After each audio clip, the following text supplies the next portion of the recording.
जय हिंद दोस्तों। आप सभी लोगों का अनुभव इंडिया क्लासेस में पूरे दिल से स्वागत है। और आज हम लोग का जो चैप्टर होगा वो होगा परसेंटेज।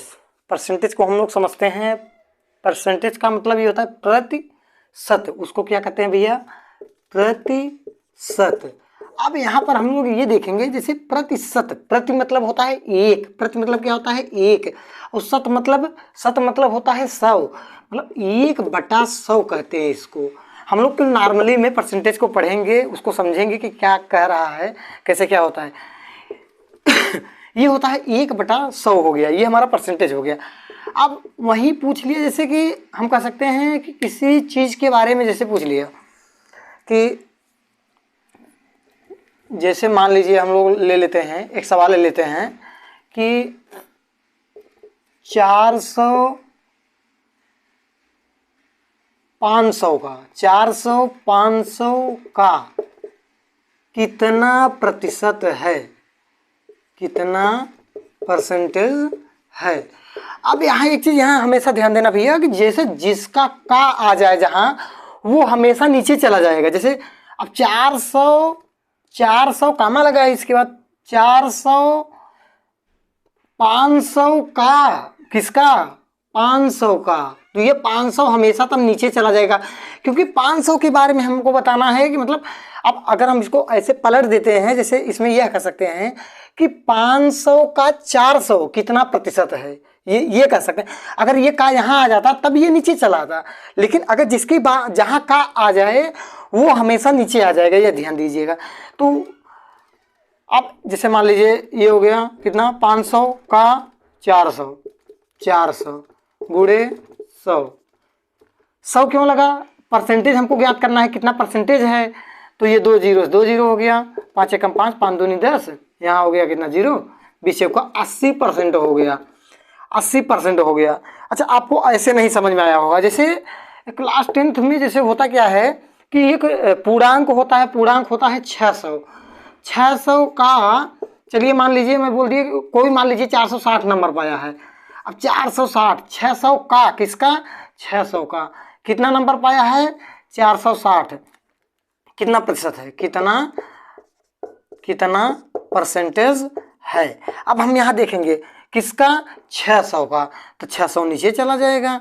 और क्या कितना? 460 क्या करना है? परसेंटेज 100 से गुणा करना है। 100 कहाँ से आया? ये मैंने बताया ना, प्रति मतलब 1, शत मतलब 100, यही वाला 100 जो वो है ये यहाँ आ गया, तो इसका परसेंटेज निकालना है ना, इसी वजह से यहाँ आ गया। फिर 1 0 1 0 1 0 1 0। अब देखते हैं 2 तिहाई 6, 2 दूनी 4, 2 तिहाई 6, 3 से कटेगा, 3 7 21 नहीं कटेगा।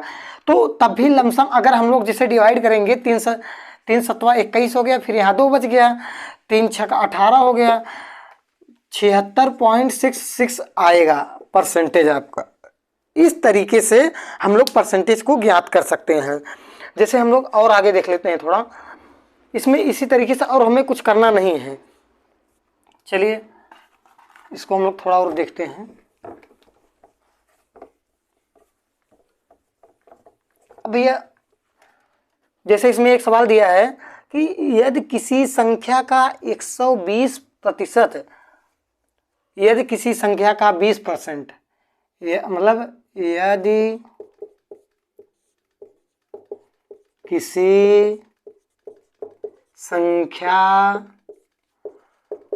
का 20%, क्या कह रहा है?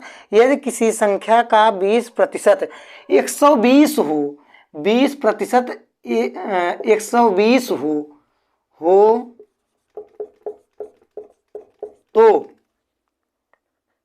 120% कितना होगा? तो पूछा कि 120% बराबर कितना होगा,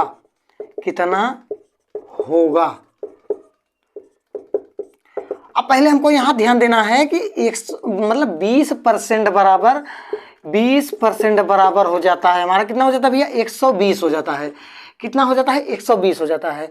अब इसके बाद अब जैसे क्या करते हैं, अगर हमें परसेंटेज ज्ञात है, जैसे किसी को कोई 60% पाया है, हाई स्कूल में 60% अगर वो पाया है, तो हम कैसे पता करेंगे कि कितना नंबर पाया है? तो क्या करेंगे कि वो कितना नंबर पाया है कैसे ज्ञात करेंगे, तो जो पूर्णांक होगा उसमें 100 से भाग दे दीजिएगा। जैसे पूर्णांक हमारा 600 है, अब 600 में अगर 100 से डिवाइड करेंगे हमारा 6 आएगा, मतलब 1% बराबर भैया हो जाएगा हमारा 6। तो यहाँ कितना परसेंट, वो 60% पाया है, तो 60 गुणे 6 बराबर हो जाएगा उसका टोटल जो अंक आएगा वो 360 अंक आएगा। कितना आएगा? 360 अंक आएगा। वैसे ही हम यहाँ ज्ञात कर सकते हैं 20% बराबर, जब 120% है तो यहाँ एक जीरो से एक जीरो कट गया, इसको काट सकते हैं। अब क्या हो गया, 20 एकम 20, 20 छक्का 120, मतलब 1% बराबर यहाँ भी 6 आ रहा है। तो कितना पूछ रहा है? तो पूछ रहा है कि 120% बराबर कितना होगा। तो क्या करेंगे, हम कुछ नहीं करेंगे, 120 में 6 का गुणा कर दीजिए इसमें, बस 6 0 0, 6 दूनी 12 कहीं 2, 6 कम 6 1 7, 720 हो गया। इस तरीके से हम परसेंटेज को ज्ञात कर सकते हैं। जैसे जिसके अकॉर्डिंग बोला हो उसी को हम ऊपर रखते हैं। जैसे अब बोल दिया कि 400 का 250 कितना प्रतिशत है, 400 का 250 कितना प्रतिशत है। तो भैया हम लोग क्या करेंगे, यहाँ हमें कुछ करने की जरूरत नहीं है। क्या कहा है, किसका किसका, पहले ये ध्यान दीजिए किसका, तो भैया किसका, 400 का, तो ये तुरंत नीचे आ जाएगा।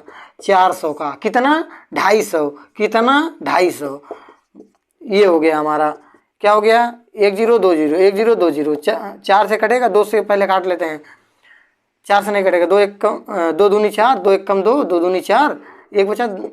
अब कितना, 125/2 हमारा आ गया, तो 2 छंग 12, यहाँ 214, फिर 2 पंजे 10, 67.5% हो गया ये। तो इस तरीके से हम लोग परसेंटेज का देख सकते हैं। ठीक, इसमें और एक आध दो चीज देख लेते हैं।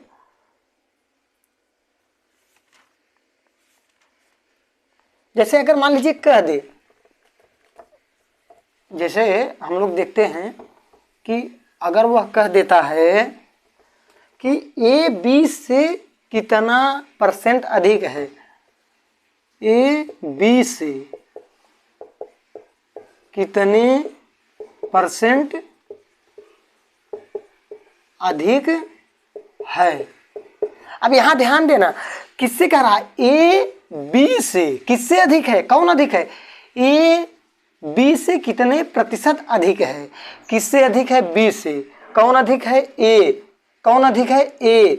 तो इसका जो अगर ऐसा आ जाए कोई, मतलब अगर दो जगह परसेंटेज पूछ ले तो ये बोल रहा है कि ये इससे अधिक है, तो कौन अधिक है, ए माइनस बी।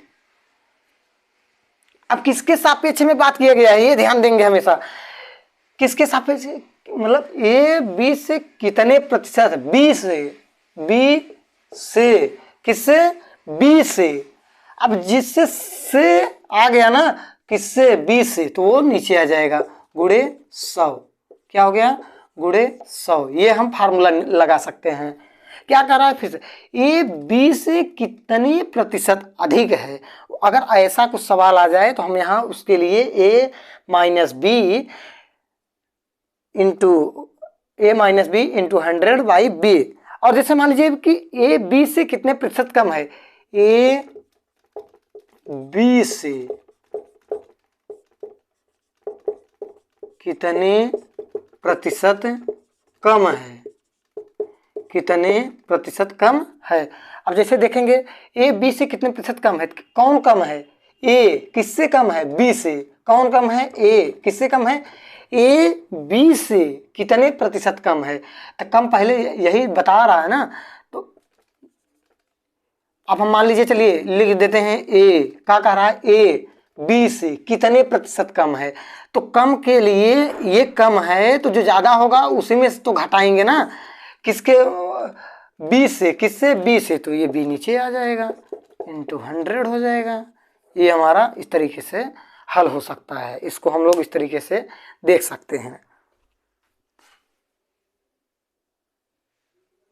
ठीक, अब हम लोग आगे देखते हैं, एक सवाल और देखते हैं इस पे, कि जैसे कह दिया इसमें भैया कि ये कह दिया कि ये किसी पूर्णांक का 51%, मान लीजिए किसी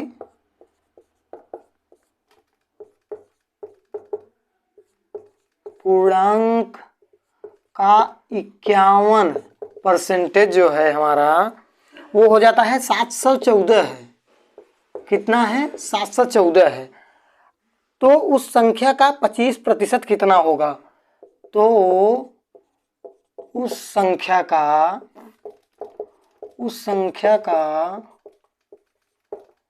25% कितना होगा? तो भैया पहले हम देख लेंगे 51% बराबर हो जाता है हम लोगों का 714 दे दिए हैं। ठीक है, अब इसको 1% निकालने के लिए हम इसको 1% बनाएंगे। तो अगर इसको हम काट लेते हैं, अब देखते हैं 17 तरीक क्यों नहीं, ये 17 से कट जा रहा है, ये कट जाता है क्या? तो 17 चौका 68, 3 हाँ कट जाएगा। 17 तरीक 51, फिर 17 चौका 68, यहाँ 3 बचा, 17 दूना 34 हो गया, फिर 3 एकम 3, और यहाँ मतलब 1% बराबर भैया आपका हो गया कितना? 14 हो गया। फिर क्या हुआ कि 100% बराबर